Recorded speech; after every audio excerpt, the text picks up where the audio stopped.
Bob Juma Etumpo, Yankopa, any hope of glory, radio, Yandy, any Swadiwo, and it's a Bob Juma Dero Amama sign at Foka, a dear Nawoton, a dear Woody, and a restaurant, a bar, a club, company, factory, found Suma, a way Indiano, near Mohudero, and from our yes, so was a Busumi, the Kanya. Obey advert away network in the sono ye be ama okwa ya yenyu kapre yenyu simple bia Hope of Glory Radio ewo 5450 Newton Street number 12 Hayattville MD 20784 Anasu Fraying ewo 2404397013 and at 4755-99329 Hope of Glory Radio with Jima Punto de Yakomaso Hope of Glory Radio Paula Mantem was sing edikam Shrakun kono se nimdia me man enemunti oyera enhwehwemu so amaye hu se nimdia wo hoyi ematumi enti obiara owo nimdia no owotumi ne sainti eho behia se wonsa ebeka sa nwoma yi bi a student of prophecy amen a student of prophecy eye nwoma a wotre ensem a efa aweyemre yi ho ene Kristo maya etosumienu no nkomhye Sa umumeyima asosono obekenkan bibi a efa amanamamufo kwan a wofa so wodi Israel so eni sene wahyase esitie bibi afa adioso na woche a efa Daniel nkwamhye ne ho eni antichrist eni sene ne su esitie dan asefo eni nkwamhye atwekonkono aka afa emra ye womi ho emma obi enso na onkan enhyerew Wankasa tubi na wobeti niyama bebre ase efa ayetwe konkono ne ho ayesa a student of prophecy Reverend Dr. Ebenezer Chere Nkansa ana etwereye se wo pebia onse bekebi ewo challenge bookshop Kumase anase enkran afei so wobetumi afesa ahomatrofoi +1 347 559-9329 anase 0243 4426 and 0244 794732 and 0208 190305. One website is www.hotnetwork.org and now say email shreencancer@yahoo.com. A student of prophecy can be now, but senior maybe I say a student of prophecy. President Akufo Addo is a champion of human rights, innovations in business and entrepreneurial ideas to pressing problems.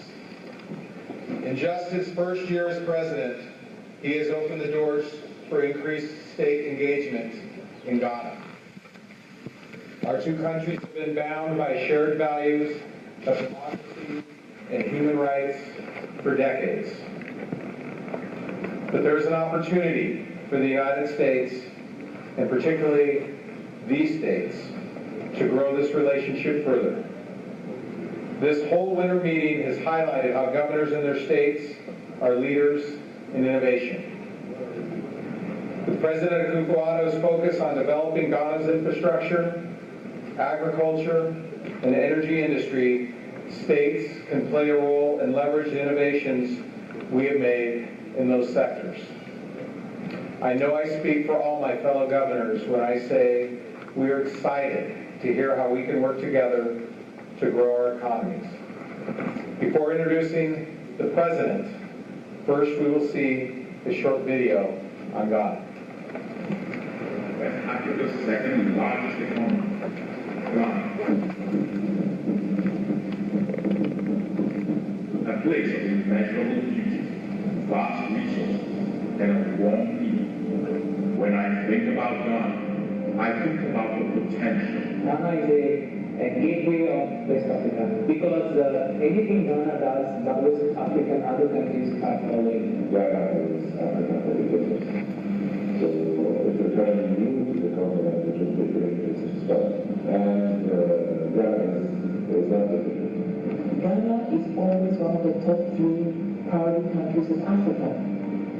So it is relevant for anybody not in Ghana to seriously review the opportunities within their country and to take the steps to invest in Ghana. The economy is expanding, driven by good local harvests, construction, transport, and increases in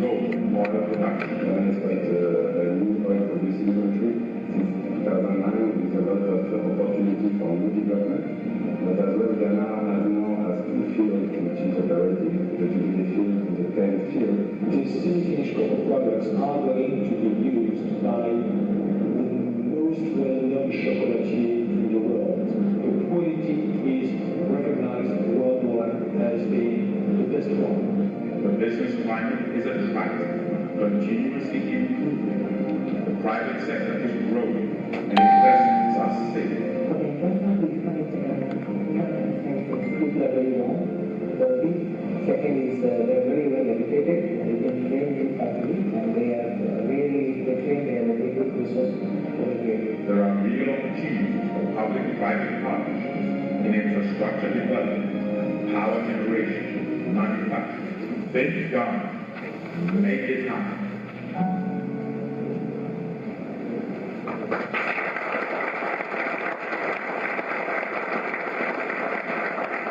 Without further ado, please give a warm welcome to President Akufo Addo.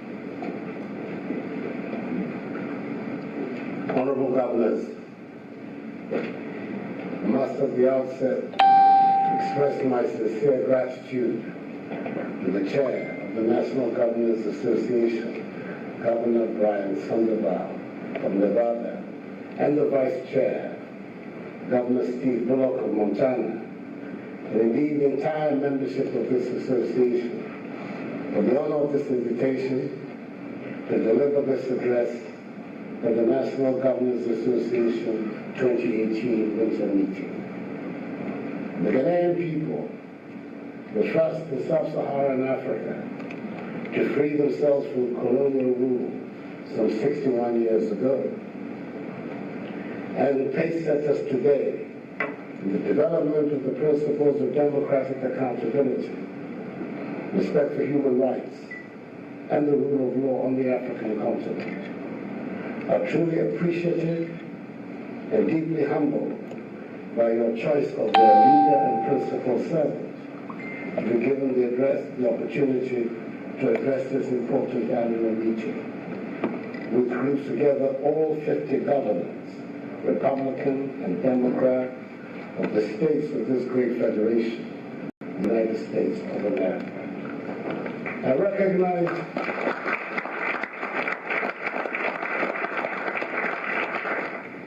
recognize the significance of the moment as being the first leader from the continent to speak at this meeting.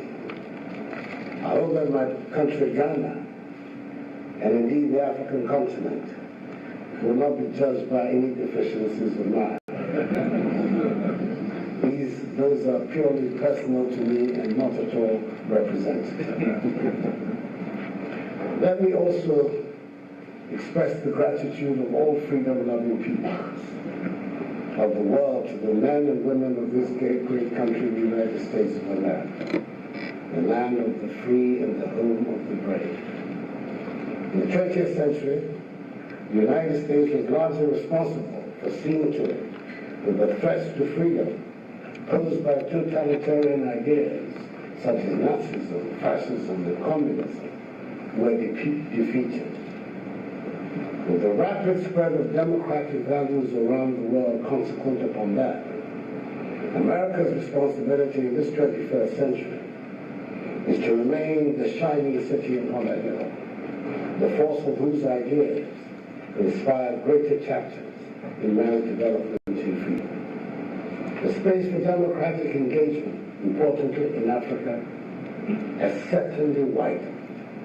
In my country, we have decided to make a full fist of it. In the era of the Fourth Republic, we have experienced the longest uninterrupted period of stable constitutional governance in our history, banishing the specter of instability with the split of the early years of our nation's existence.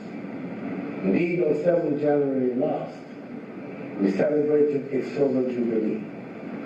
Democracy, equality of opportunity, and respect for human rights, ideals which have stood the test of time, have now found firm anchor in our body politic.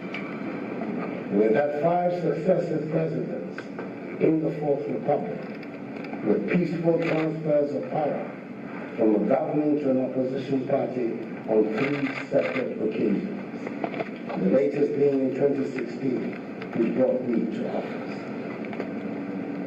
Honorable Governors, my party, the New Patriotic Party, won the 2016 elections because the Ghanaian people were dissatisfied with their living conditions and the direction of the Islamic economy, and indeed the country was headed. We believed we were different and could put in place the requisite measures to improve their living conditions. My government's program of economic transformation is hinged on restructuring the institutions of our government, modernizing our agricultural productivity, clear industrial policy, and rationalizing the financial sector so that it supports growth in agriculture and growth in manufacturing and industry. In my view, that is the way we can build a resilient economy and lead Ghana to a situation beyond aid. That is indeed our goal. A Ghana beyond aid. A Ghana capable of mobilizing its own material and human resources to build a strong economy capable of generating prosperity for the mass of our people. A Ghana no longer dependent on handouts and charity. To this end, and over the past 13 months, the period of stay of my government in office, we have begun to work on the fundamentals of the economy because we believe that an improved macroeconomy is a basic requirement for stimulating the investments we need for the rapid expansion and growth of the Ghanaian economy and the generation of wealth and jobs.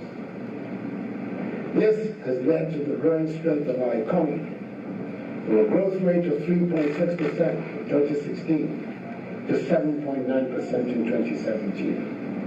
The stabilization of our currency this year, reduction in inflation from 15.6% at the end of 2016 to its current level of 10.6%.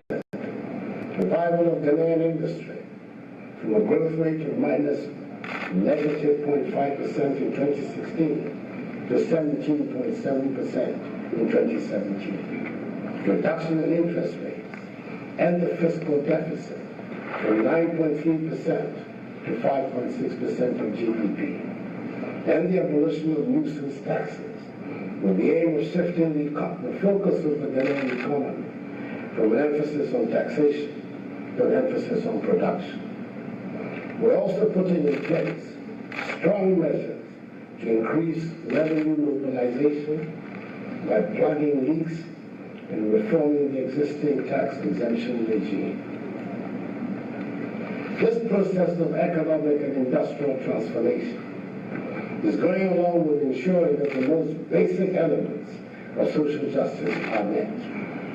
We began to make quality basic education, i.e. education from kindergarten through to secondary school, accessible to all of Ghana's children. Through my government's policy of free secondary education in our public schools, launched in September 2017, at the beginning of this academic year, 90,000 more children gained access to senior high school in 2017 than they did the year before.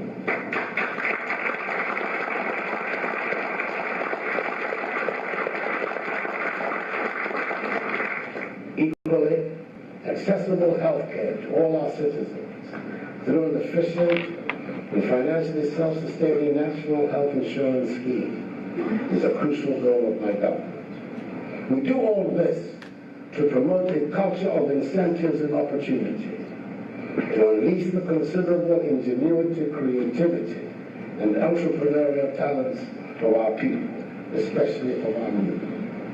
This is the surest path to national prosperity, bolstered by an enhancement of public accountability.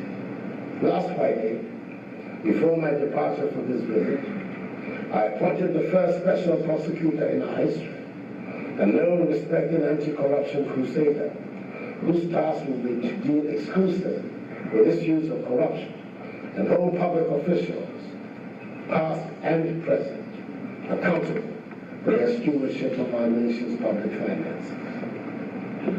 A key challenge of our economy, like many other economies in Africa, is our infrastructural deficit. We're embarking on an aggressive public-private partnership program to attract investment in the development of both our road and railway infrastructure.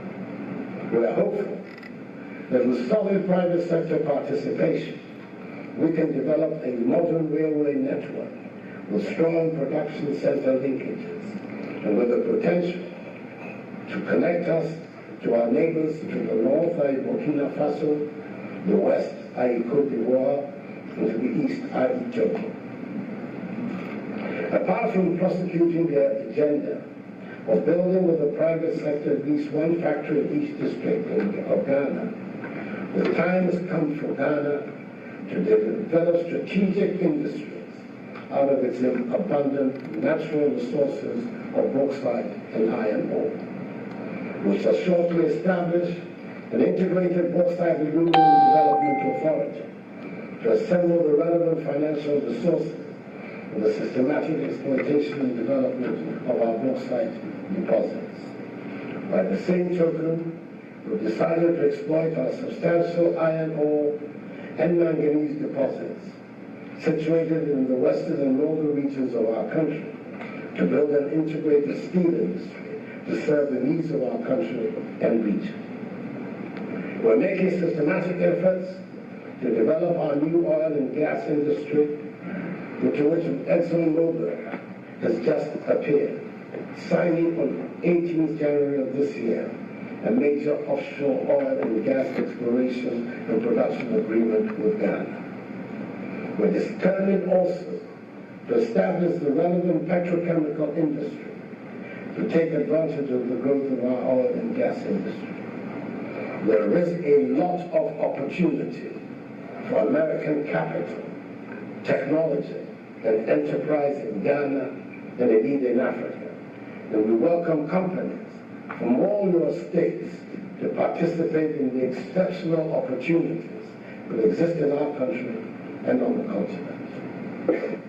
We appreciate the continuing support offered to our country and to the financing of our budgets by the American people and their government. Thus, towards the holding of the 2016 elections in Ghana, the election which brought me to office, the United States contributed some $7 million dollars towards the holding of that election.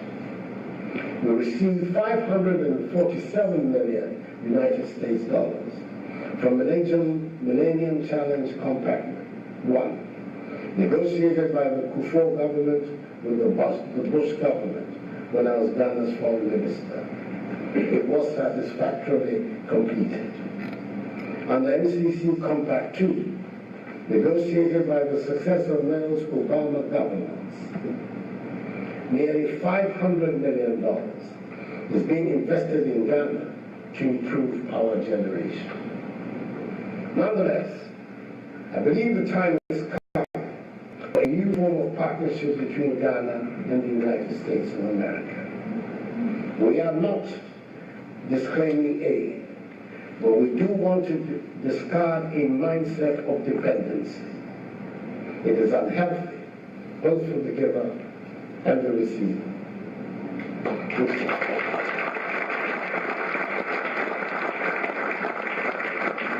We want our relations with the United States to be characterized by a substantial increase in trade and investment cooperation. This is the way to develop healthy relations between our two countries and thereby strengthen our economies and raise the living standards of our two people.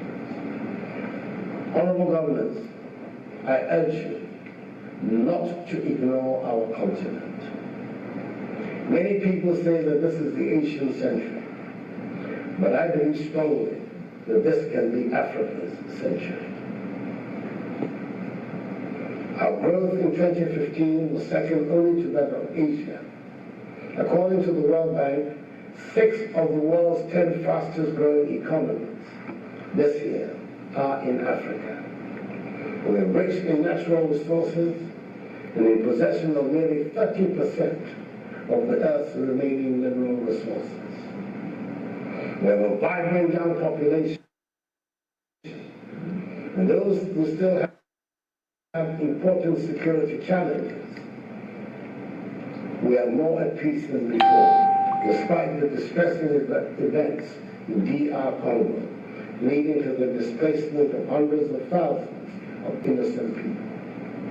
The African Union has to rise to the occasion and mobilize the global community to find a peaceful, democratic outcome to the crisis in DR Congo. We now see the beginnings of meaningful intra-regional trade, which is about to be given an institutional framework by the historic decision of the African Union to bring into being on 21st March 2018 the Continental Free Trade Area. In my own region of ECOWAS, for the first time since its establishment, all 15 member countries have democratically elected governments, which gives us a great opportunity to prosecute vigorously the agenda of regional integration, not just with words, but with concrete regional projects that will benefit our populations. This is the time to look at Africa. Yes, it is disheartening to find that African youths do not see a future in their respective countries and are willing to cross the Sahara Desert on foot and drown in the Mediterranean Sea in a desperate bid to reach the mirage of a better life in Europe.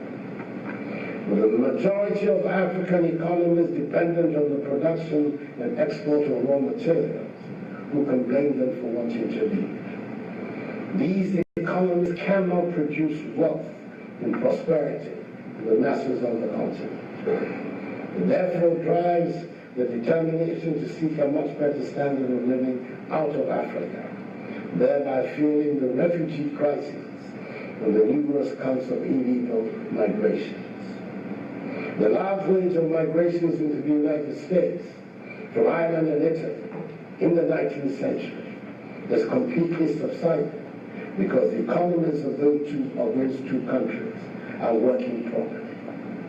We in Africa cannot continue traveling the wrong path of limited success of being exporters of raw materials. Our problems require that we think outside of the box. Our thinking and approach to solving problems must be different from the thinking and approach that brought about problems in the first place. The only way to ensuring prosperity for Africa and jobs for our young populations is through value addition activities in a transformed and diversified modern economy in which we take full advantage of the digital revolution. In other words, the industrial development of our continent.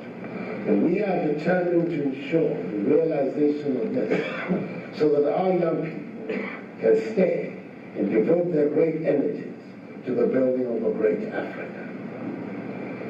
It is worth recounting at this juncture the inspiring words of the American politician William Jennings Bryan, that, and I quote, "Destiny is not a matter of choice. It is not a thing to be waited for. It is a thing to be achieved." Unquote.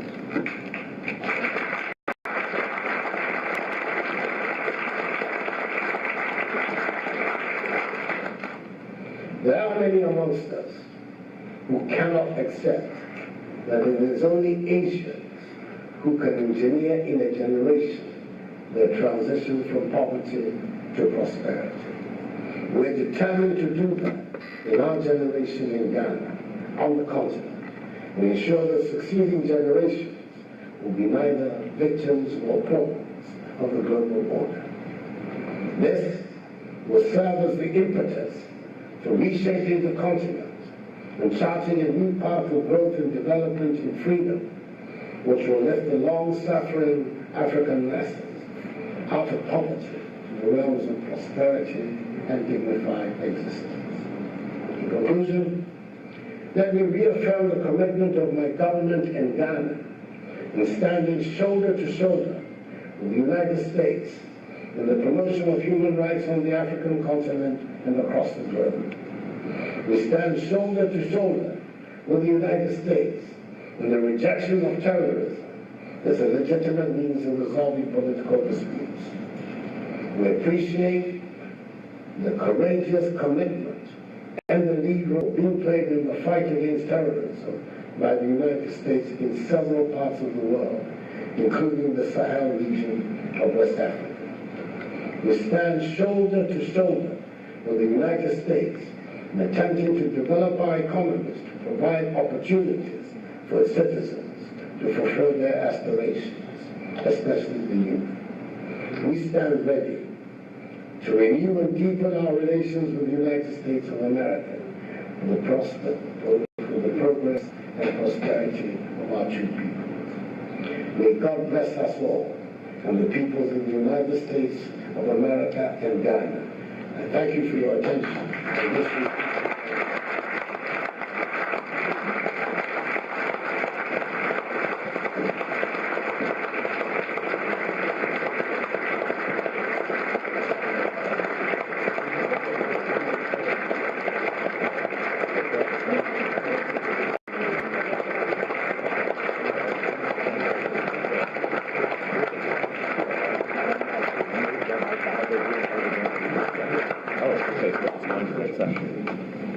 Thank you very much.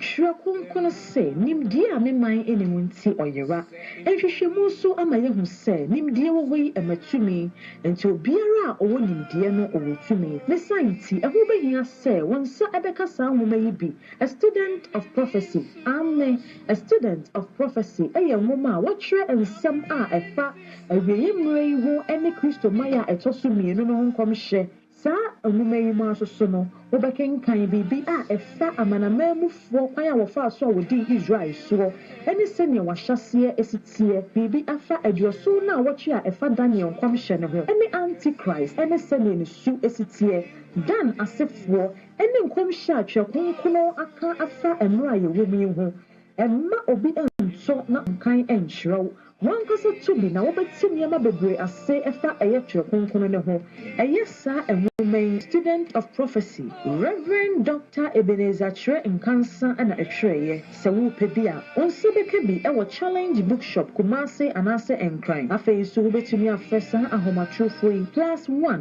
347 559 9329 and I say 0243 644426 and 0244 794732 and 0208 190305.